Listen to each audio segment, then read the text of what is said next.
Classroom Live, sponsored by Chandragupta Academy, top floor, Rama Govind Palace, Rewa.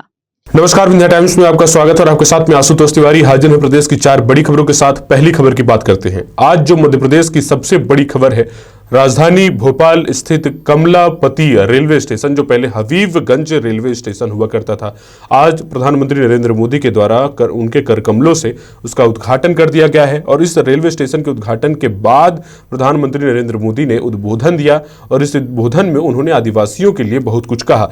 इसके पहले की अगर बात की जाए तो सबसे पहले रेलवे स्टेशन का उन्होंने जायजा लिया और सुविधाओं को उन्होंने देखा और सुविधाओं के जायजा लिया। सबसे पहले सुरक्षा की अगर बात की जाए प्रधानमंत्री नरेंद्र मोदी की, तो उसमें से सुरक्षा के लिहाज से जो है पुख्ता इंतजामात किए गए थे। 162 हाई रेजोल्यूशन वाले कैमरे लगाए गए थे। वेटिंग एरिया व प्लेटफॉर्म तक 1200 से ज़्यादा यात्रियों के बैठने की जगह के लिए थे। वेटिंग रूम में टूरिस्ट और इंफॉर्मेशन लाउंज में बड़ी एलईडी स्क्रीन में जानकारी दी जा रही थी। और इसके अलावा जो देश का पहला विश्व स्तरीय रेलवे स्टेशन रानी कमलापति के रीडेवलपमेंट पर करीब 100 करोड़ रुपए खर्च किए गए। सोमवार दोपहर प्रधानमंत्री नरेंद्र मोदी ने भव्य कार्यक्रम में स्टेशन का उद्घाटन किया। स्टेशन पहुंचकर सबसे पहले मोदी ने 5 मिनट से 10 मिनट भ्रमण कर सुविधाओं का जायजा लिया। प्रधानमंत्री के भाषण के बाद स्टेशन आम लोगों के लिए खोल दिया जाएगा और खोल दिया गया है।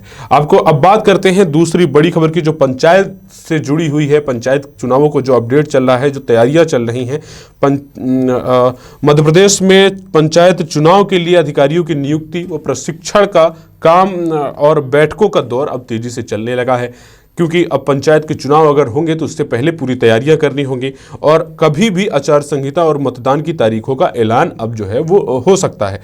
मध्य प्रदेश में निर्वाचन आयोग द्वारा पंचायत चुनाव 2021-22 के निर्वाचन कार्यक्रम शीघ्र जारी किया जाना प्रस्तावित है। इसके लिए राज्य निर्वाचन आयोग द्वारा मतदान केंद्रों में मूलभूत सुविधाओं की उपलब्धता करने के लिए मतदान केंद्रों का भौतिक सत्यापन करने कहा गया है। बालाघाट कलेक्टर और जिला निर्वाचन अधिकारी डॉक्टर गिरीश कुमार मिश्रा ने जिले की सभी 10 जनपद पंचायतों के नियुक्त तहसीलदार एवं रिटर्निंग ऑफिसर को है, उन्होंने बालाघाट के जो कलेक्टर हैं उन्होंने ये आदेश दिए हैं और निर्देशित किया है कि सभी क्षेत्र में मतदान केंद्रों का शीघ्र भौतिक सत्यापन किया जाए। लगभग ये सभी जिला कलेक्टर जो है ये आदेश दे रहे हैं कि भौतिक सत्यापन पहले करा लिया जाए, क्योंकि भौतिक सत्यापन करने के बाद ही जो रिपोर्ट प्रस्तुत की जाएगी उस हिसाब से तैयारियां तेज होंगी। कल रीवा में हमने देखा कि जिस तरह से पुलिस की क्राइम मीटिंग हुई और उस क्राइम मीटिंग को भी इसको ध्यान में रखकर इस लिहाज से किया गया कि आगे आने वाले पंचायत चुनाव में क्या कुछ गड़बड़ियां सामने आएंगी, क्या कुछ पुराना रिकॉर्ड खंगाला गया और उन रिकॉर्ड में ये चीज खंगालने की कोशिश की गई कि आखिर क्या किस तरह से आगे तैयारियों को दुरुस्त करना होगा। तो पंचायत चुनाव को लेकर अब तैयारियां तेज हो गई हैं, ये अब कहा जा सकता है। वहीं अब बात तीसरी बड़ी खबर की जाए तो जिस तरह से प्रधानमंत्री नरेंद्र मोदी की अगुवाई में इतना बड़ा सम्मेलन किया गया भोपाल में और उसके बाद जो है कांग्रेस की अगर बात की जाए तो कांग्रेस ने भी जनजातीय गौरव दिवस के अवसर पर यानी बिरसा मुंडा के जयंती के अवसर पर उसने भी अपना पुरजोर आजमाइश की है। और बिरसा मुंडा जयंती पर कमलनाथ ने शिवराज सिंह चौहान पर कई आरोप लगाए हैं। उन्होंने ये कहा है कि शिवराज सिंह चौहान झूठ से इतने झूठ बोलते हैं कि झूठ भी उनसे शर्मा जाता है। आदिवासी नौजवानों को हक की लड़ाई लड़नी होगी। हालांकि इस सियासत में जहां आदिवासियों को लुभाने के लिए कांग्रेस और बीजेपी दोनों ही प्रयास कर रहे हैं, वहीं ये माना जा रहा है कि कांग्रेस ये सियासी भीड़ जुटाने में जो है वो असफल रही, क्योंकि कई सारी कुर्सियां खाली दिखी। बिरसा मुंडा जयंती पर सोमवार को जबलपुर पहुंचे पूर्व सीएम कमलनाथ ने कहा कि आज अमर शहीद बिरसा मुंडा को याद कर रहे हैं। 25 साल की उम्र में उन्होंने आदिवासियों के हक की लड़ाई लड़ी, बंधुओं मजदूरों शोषित की लड़ाई लड़ी। इतनी कम उम्र में समाज सेवा से जो नाम कमाया उसे हम 146 साल बाद भी याद कर रहे हैं। आदिवासी नौजवानों को एक बार फिर से अपने हक की लड़ाई लड़नी होगी। हमारे सीएम शिवराज सिंह चौहान सिर्फ आदिवासियों के नाम पर योजनाएं गिनाते हैं, वे इतना झूठ बोलते हैं कि झूठ भी इससे शर्मा जाए। तो ये सीधा जो है ये विपक्ष के द्वारा आलोचना की गई है और आलोचना ये प्रधानमंत्री नरेंद्र मोदी के साथ साथ मुख्यमंत्री शिवराज सिंह चौहान के लिए है। अब बात करते हैं चौथी बड़ी खबर की। अक्सर जो भ्रष्टाचार का जिक्र किया जाता है और लेकिन इसके अलावा अगर बात की जाए तो कार्यवाही भी जोरों शोरों पर रहती है।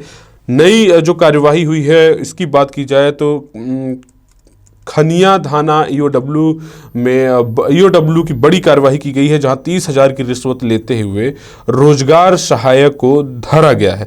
भ्रष्ट अधिकारियों पर नकेल कसने के लिए ईओडब्ल्यू लगातार कार्यवाही कर रही है और ग्वालियर की टीम ने शिवपुरी जिले मनरेगा के कार्यों